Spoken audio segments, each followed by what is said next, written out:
das auch. Nee, ich glaube, also für meine Anfang ist einfach 5 Seiten haben.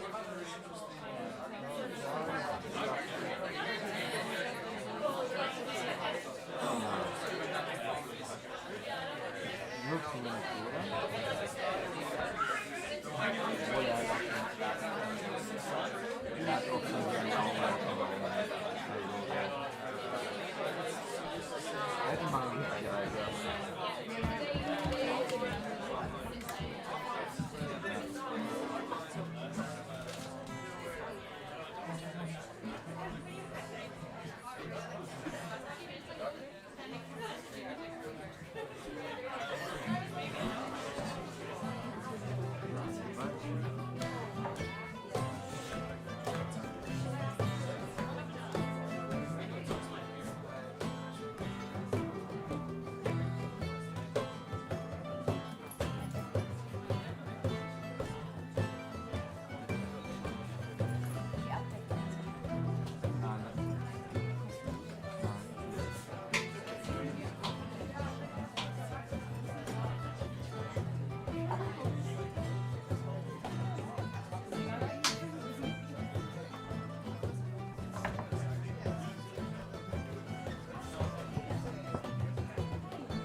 Set you back in there now.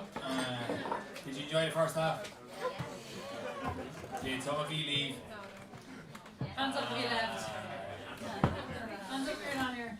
Well, look, I had kind of a special reason I really wanted to tell the selkie story. Is because I went swimming over the summer, and I swear to fucking God, lads, it was a selkie. A selkie swam around me. Like, for about 15 minutes, this seal just swam around me. Out in there by Shankill, it was class. Yeah, I saw it rehab. I thought it was someone else swimming with him. Yeah. He even like kind of it hit me off the legs and everything. Didn't bite me. They only bite you if you're being a dick. Don't be a dick, basically. Just only flirting. And, yeah. I was alright. So he just like advised me when I got out of the water. Like, you know, hey, fuck it off. He was gone then. He was getting changed, looking to see if it could pop up again. Nah, gone. Anyway, that was my selkie story. Not as good as the real one. But we do have a podcast, and we chat about myth and what it is, and what the stories, and what the archetypes, and a bit more banter between us as well on the podcast. Have people listen to the podcast that are here? Yeah? Yeah? Maybe? Yes, some people listen to Some the people? podcast. Yay. Right, cool. Let us know how it gets on. You know, like, give some feedback, it'd be good. So, like, listen to the podcast, figure out if it's as good as the live thing, let us know. Communication, we're open for it. You know, just, you're shy at this, ain't you? Where can you find it? That is a very good question, man at the back of the room. He's definitely not a plant. You can find it on our website, candlelittales.ie/podcast. And SoundCloud and Spotify. And Googling Candlelit Tales podcast. Yeah. Always the Yeah, same yeah. one. Best tip goes to strawberry, rhubarb, jam, and vanilla and apple. Look at that! But also money, doesn't it? Yeah. We accept donations in the form of beautiful, handcrafted, homemade, heartfelt gifts and cold, hard cash. Nothing in between.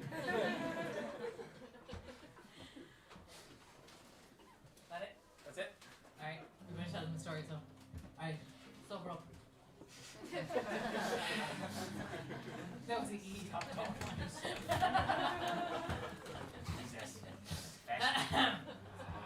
professional face on. Come on, this is a serious one. Right. This story starts in the time of the Tua de Danann. Back when Ireland was ruled by people of mystery and magic. You didn't have to be a druid or anyway special to do magical spells in those days. There was magic woven into the heart of every man and woman and child. And the Tua de Danann were long-lived people. They lived for hundreds, even thousands of years sometimes. Years without counting. And some say they're living still. For the Celts, the sons of Mill did not kill them, but they simply stepped behind a veil and into the other world, where they dwell still, especially favouring the waters and the wild places. No, it's a custom in Ireland, and a very old custom, that you do not hunt a certain bird. There is a bird that must never be killed, and that bird is the swan. And the reason for it is this story. See, in the time of the Tua de Danann, there was a contest to find who the next High King would be. And all of the kings of the Tua de Danann, all of the kings of the different areas, the different Tuas, the different hills, they gathered at Tara to choose who would be the next. Kings and woman kings from all over the country. But there were two that stood out. One was the king of the Hill of the White Field, and the other was a king down in Munster. The king of the Hill of the White Field was called Lir, and he was an upright and upstanding man, fond of the rules, very correct and proper in all that he did, but perhaps a little cold to be a king.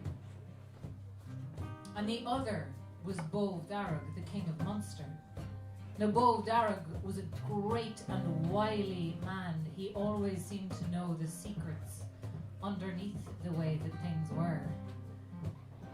And more than that, he was the son of the Dag the Moor, who had been king previously.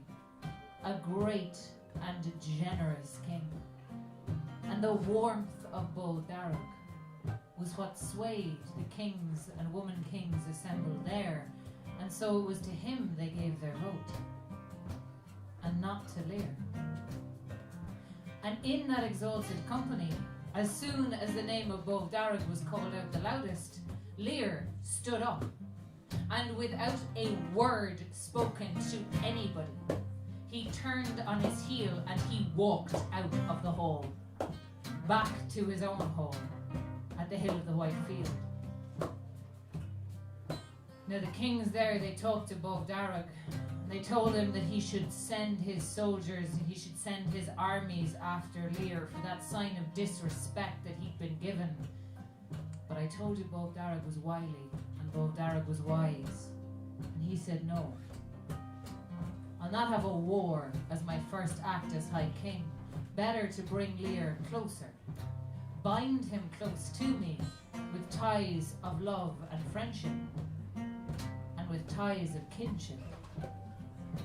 Because the other reason they had not wanted Lir as their High King was that Lir was unmarried. And it was very seldom that a man without a wife could be king. Because women are pretty good judges of character. If you can't get one of them, how are you going to rule your country? So, Bove Darragh sent a message to Lir, telling him that he could choose any one of Bove Darragh's 3 beautiful daughters to be his wife. Eve, Aoife and Anya. Equally beautiful, equally accomplished. And Lir came to visit Bove Darragh in Tara, and he saw these 3 women, and he met them, and he spoke with them. And Lir could find no difference between them. Each was as beautiful as the last, each as lovely as the last, each as accomplished as the last, and as intelligent. And so he thought the most correct thing to do, the most proper thing to do, would be to marry Eve, the eldest. And so that is just what he did. and Lir did not notice on their wedding day how Eve's younger sister Aoife wept and wept for love of Lir.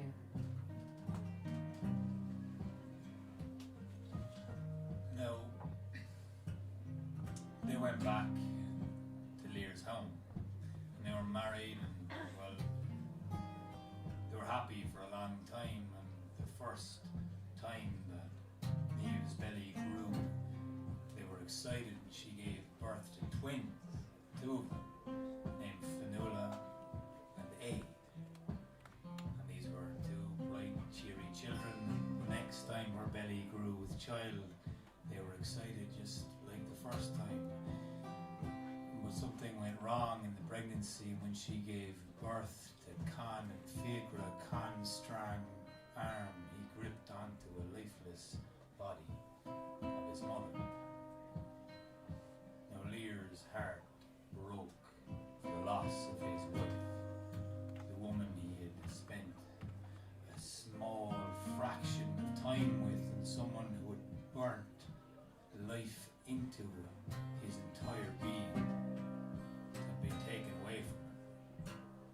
And so both Darragh was now worried once more to see what would happen after all of this, and so he went to his daughters once again and asked them would they replace Niamh and Aoife.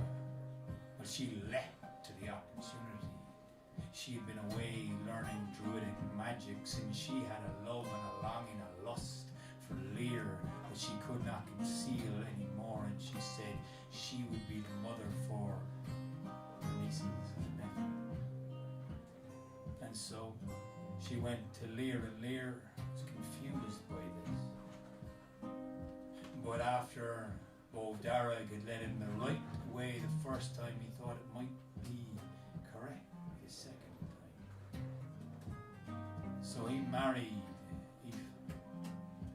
But his heart was so broken that he clutched onto his children for happiness. And he saw Niamh in their eyes. And this was the only way he found happiness. He spent his time with Fionnuala and with Aid, the dreamer and the pillar of female strength in this Fionnuala. Con would batter Fiagra, and Fiagra would run away from him faster than Con could catch him, and he'd laugh and be merry in his children's play.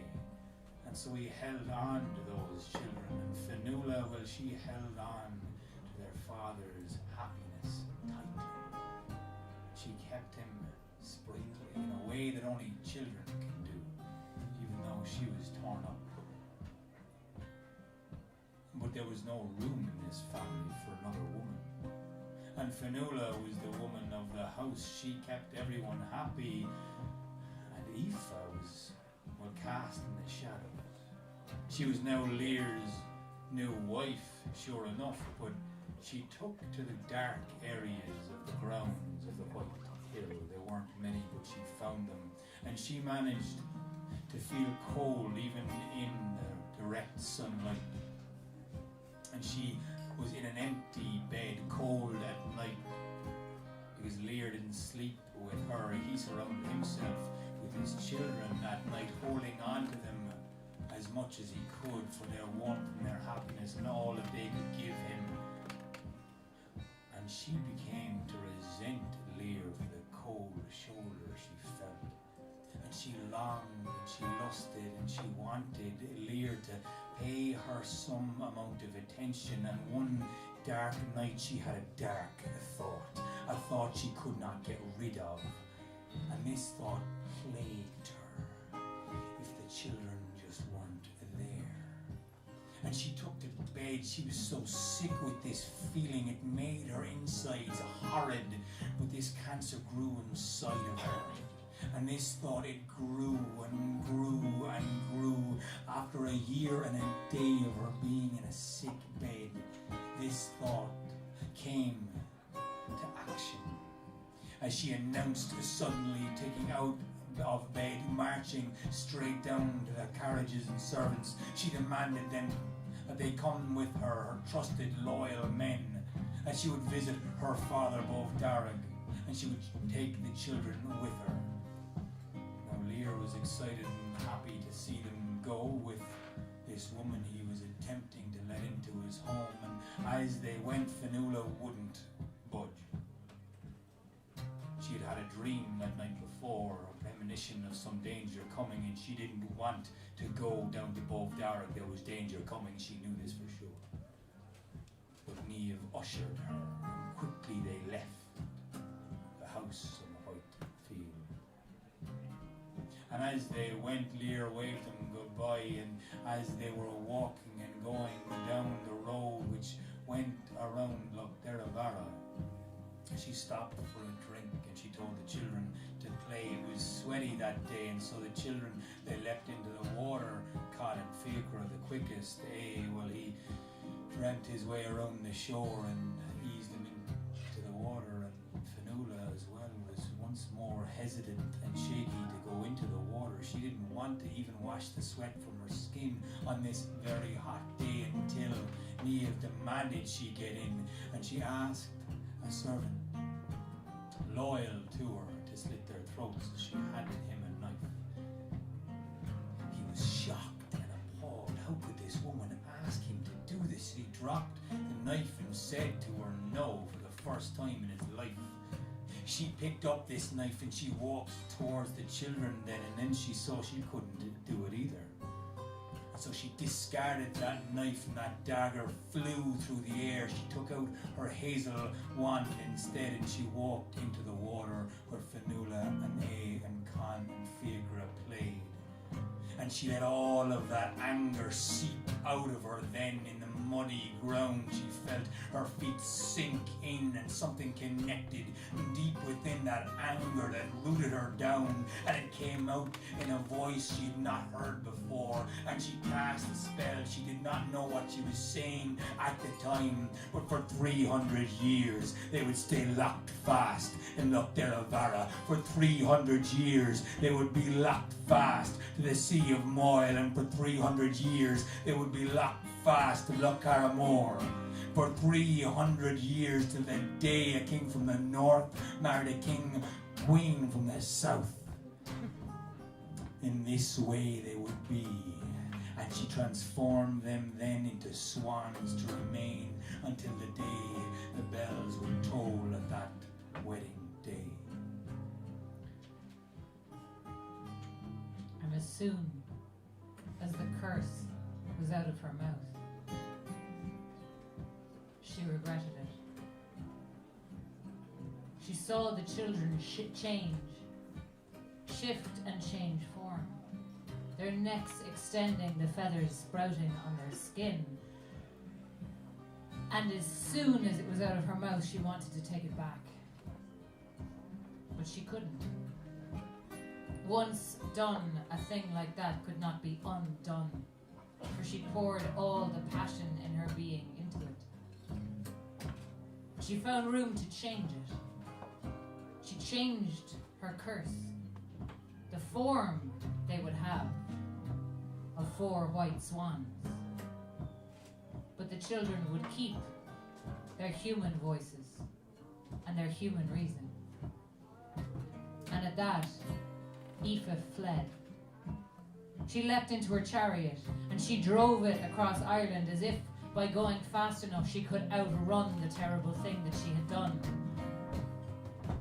But no matter how fast she flew, the memory of that transformation haunted her and followed after her, all along the road to Tara. When she came to Darragh's house, Darragh was delighted to see his daughter, but of course he asked her where Lir and the children were, and she said, well, they stayed behind. And so Darragh sent a messenger to Lir to tell him that his wife had arrived safely. And Lir said, well, what do you mean, my wife? What about my children? The messenger said, no, there were no children. She said they stayed back here with you. And a terrible fear gripped Lear's heart. He jumped into his swiftest chariot and he drove it down towards Tara, but the road looped past Lochderravara. And from that lake he heard voices raised in song. And they were voices he knew as well as his own voice. They were the voices of his 4 children. And he leapt off his chariot. And he went down to the lakeshore to search for them, calling their names. But he could see them nowhere. But 4 white swans came gliding across the water towards him. And they called out to him in the voices of his own dear children. When they told him what Aoife had done to them, Lir was furious. He got back into his chariot and he drove to Bove Darrag's house. And he told Bove Darrag exactly what Aoife had done. And Bove Darrag, he went to his daughter, his bright, beautiful daughter, and he asked her, what did she think would be the worst thing that a person could be transformed into? And Aoife told him that she thought the worst thing that anyone could be transformed into would be a demon of the air. For they have no control over where they go. They are blown by cold winds to and fro, up and down and around the world, and the sleet and the rain drives through them. It's as if they have no skin. They are always in torment and never have their will to exercise. And Bove Darrag said, right so, and he struck her with his wand and he turned her into a demon of the air until the end of time. She rose into the air screaming in agony. And they say on windy nights, you can hear Aoife shrieking still.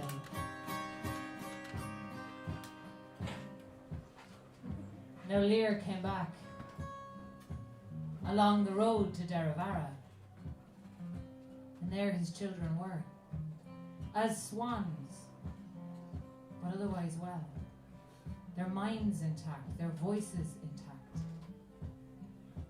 And he gathered all of his household, all of the people of the hill of the White Field, and he brought them down to the shores of Loch Deravara. And he wasn't great. It wasn't a great day. But Fionnuala, well, she saw her father with his heart near broken again, but she cheered him up as she always did, as she was always used to. She said, sure, look, it's grand. For fuck's sake. At least Khan can't batter Fiacra all the time as he pecked at him. I mean, it was a work in progress.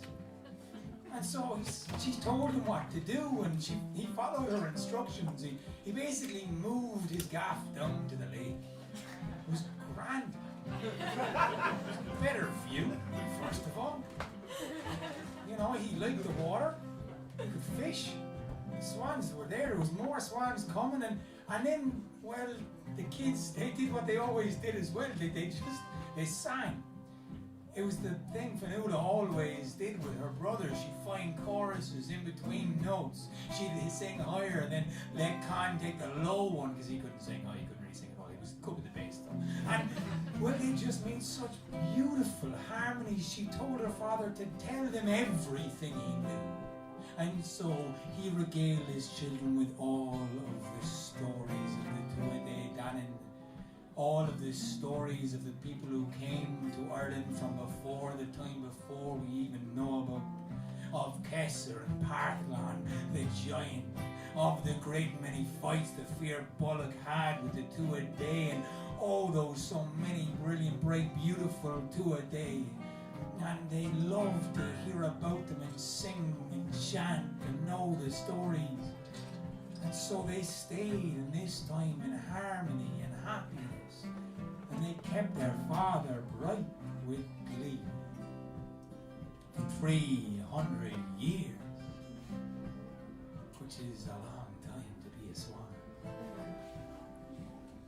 And a wind blew in, even though this was the time where all of the Tuatha Dé had made the decree to never, ever hunt or hurt a swan. This was known because of the Children of Lir, But when that cold wind blew in, the curse, it seemed to pull them in a different direction, and they knew 300 years had gone now, and so their wings were spread of their own volition, and they went into the air, and they went north then, and they went where the curse led them, to the Sea of Moyle, and the dark, dark clouds gathered around. And when they landed on this sea, a great wave buffeted and a storm blew in. Waves as tall as cliffs crashed around them. They were separated for 3 days and 3 nights in this wild, dark and black and cold place. They were buffeted by wind, crashed upon rock, calling for each other. They could not find one another till Fionnuala spread her wings and flew into a raging wind to find her brothers. Determined, she saw A cowering and shivering and shaking amongst a heap of rocks. She knew he would die, so she clung on to him and pulled him towards her heart and her chest. And she called, and she saw Con and Fiacra desperately running and splashing towards her. If they stayed on the rocks for too long, their webbed feet would freeze, and they'd have to crack ice off them. They couldn't stay without warming themselves by Fionnuala's breast. And that night she held them close, with Con under her right wing and Fiacra under her left, leaving A, her beautiful poet brother, by her heart, warming herself as she warmed him as well. And that night the winds calmed down until the next day, when the demons of the air, they swam around and buffeted a great bleary storm. They kept themselves close. They kept themselves together. They could not sing, but they could call to the air. They could make themselves live in the here and the now and just see this through. And so they did not count the days. They did not count the hours. They did not count the years as they went and trickled and dripped slowly by. But after so much time went on, they nearly got used to the cold, always warming themselves with Fionnuala's warm heart. And 300 years went by, and a different wind blew in, and their wings spread,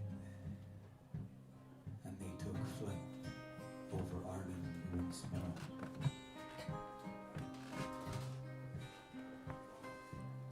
They flew across Ireland, and on their way, they flew over Loch Derivara and the Hall of the White Hill.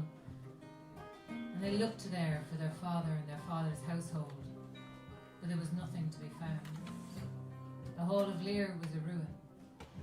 The forests they'd known were gone. The Tuatha De Danann had passed. Their time was over. And there were new people on Ireland now. And they were not the people of the Children of Lir. And seeing this, they had no choice. They turned their way towards Loch Carramore, and they settled on the still, calm waters there. It seemed a golden place. After the storms of the Sea of Moyle that had racked them for so long, this place was tranquil and calm. There was ease there, and there was rest. Although they were lonely, the Tuatha De Danann all gone. And so they sang. They found their songs again, the four of them singing together, singing of the old days and the old ways. And the way their voices blended together was something that the people of that place had never heard before. And word spread of the swans of Loch Carramore that sang in human voices, as if enchanted. But none of these new people would go near them, for fear that they were demons themselves. Time passed, and how much time they could not say, because the Children of Lir had long lost the habit of counting the years. There was a little island in the middle of Loch Carramore. And one day, a man arrived to build a little stone hut on that island. were curious about her. They swam closer. He was a little bit curious about them as well. They came out one day with a cross in one hand and a book in the other. And he walked up to Fionnuala and he said, "Are you a demon?"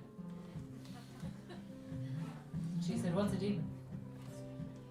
He said, "Are you a devil or a demon?" And she said, "No, I'm a girl. I'm Fionnuala. Who are you?" And he said, "I'm Malachy. I'm a hermit. I'm a Christian." She said, "What's a Christian? Is it like being a swan?" So he told her about being a Christian. And he asked her about being a swan. And Fionnuala said, "Well, it's a long story. But the short of it is that our mother died. And our father was so sad that everyone said he was going to die of grief. And the little boys, they were only babies. So myself and Aid, we went to Daddy and we sat up on his knee and we pulled his beard until he looked at us and stopped crying. And we made him laugh. And every day after that, we thought up a new way to make Daddy laugh so he wouldn't die of grief. And we couldn't ever let him see us cry, because if he saw us cry, he'd die of grief. So we had to be happy always. And when the little boys got a bit bigger, we made sure they understood. They must never show Daddy that they were hurting. They must never show Daddy that they were in pain. Because if anything happened to us, he said he'd die of grief.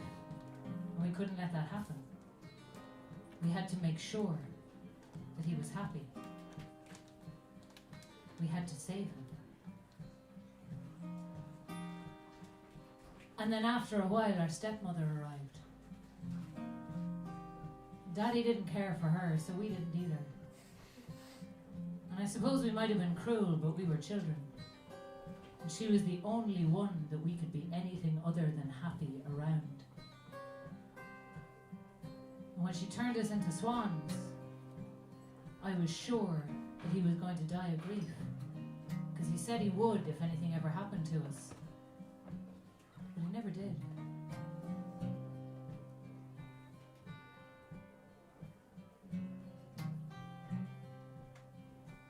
We spent 300 years on the Sea of Moyle. And I couldn't tell you now if he's dead or alive. But I know he's gone. Like all of our people. Like all of the Tuatha De Danann.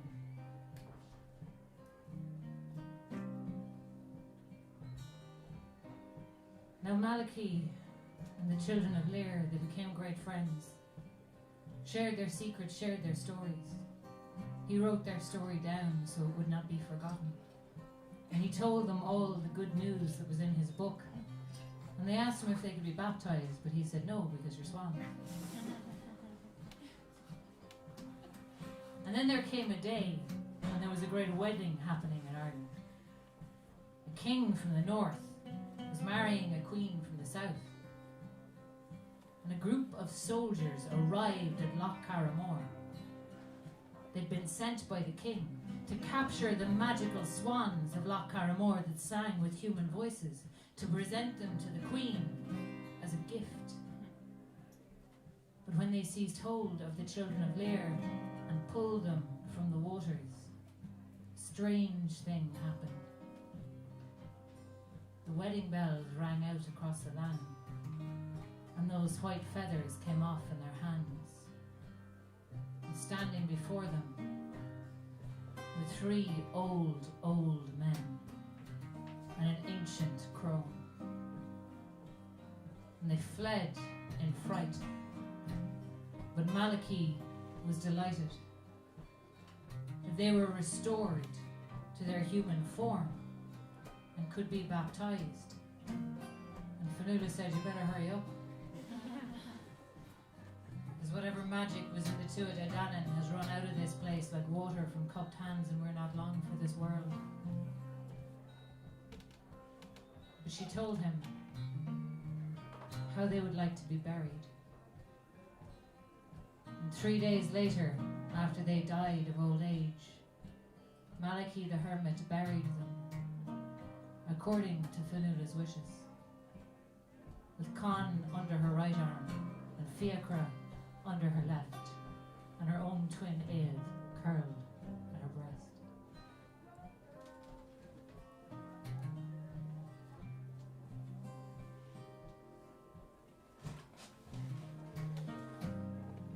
That's one version of the ending.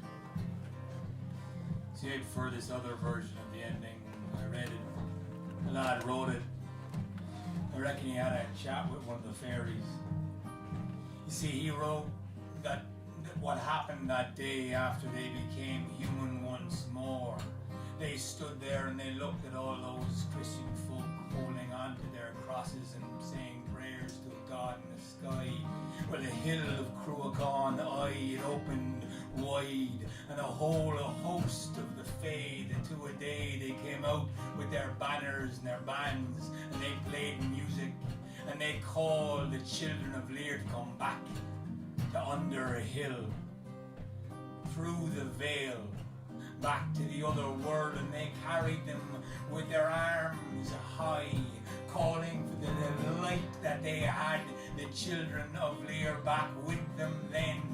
And as they went in, and Cruachan eye closed then, and the veil of this world and the next grew so thin, you and I could not go through it. They heard different, distant voices from under hill, singing their songs.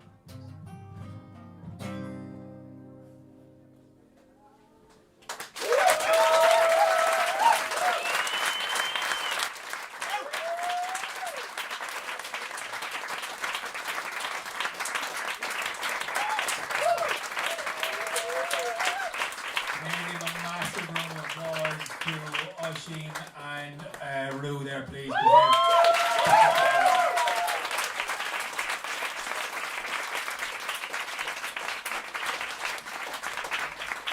That's my brother Aron telling stories.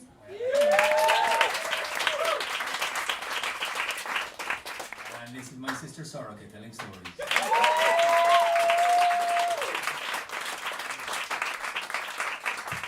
Right. That's us, folks. Yeah, There are many Malgrave for coming out. If you know home to go to, we're not doing any more now. yeah, we're back every month in Harbour Bar. We've loads of stuff going on. There's a book over there if you want to put your email address into it. And yeah, thanks very much for coming out. We do love telling stories, so we love the support. Thank you. Good night.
Yeah.